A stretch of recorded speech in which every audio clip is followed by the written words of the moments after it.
Savo mintimis ir pastebėjimais apie lemiamas Čempionų lygos 6-ojo turo kovas dalinasi futbolo treneris Benjaminas Delkevičius. Čempionų lyga yra Čempionų lyga. Visuomet įdomu, žaidžia stipriausios komandos ir be abejo visuomet būna intriga, kada ištraukiami burtai ir paskirstomas grupės, visi bando spėlioti, kaip baigsis šitas varžybas, kas papuls į atkrintamasis varžybas.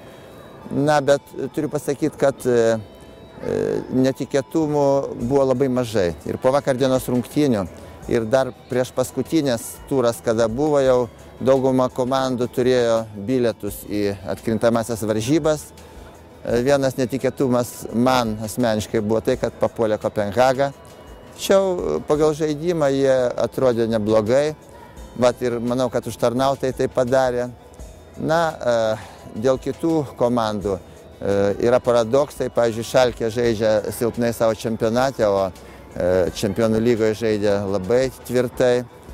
Na, Verderis nepasirodė taip, kaip turėjo pasirodyti. Aš galvojau, kad papuls vis tik Verderis iš tos grupės. Tačiau, kada prasidėjo čempionatas Vokietijos ir Čempionų lyga, jie sušlubavo ir matėsi, kad jie nerodo to žaidimo.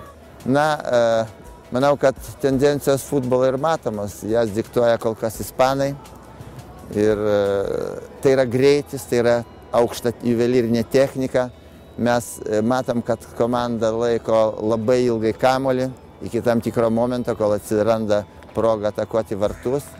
Žaidėjai, mušantis įvarčius, yra visa priekinė linija ir vidurio linija.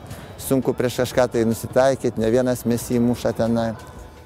Tos komandos vedančios, kurios yra vedančios komandos, jos ir pademonstruos gerą futbolą. Nu, paprastai būna Anglų komanda, paprastai gal Manchester United, gali ir Bavarija, Vokietijos būti, gali būti ir Milanas arba Interas. Na, ir Realas netarė savo paskutinį žodžių. Susidarys grupė komandų, kurios gali išeiti į viršūnę.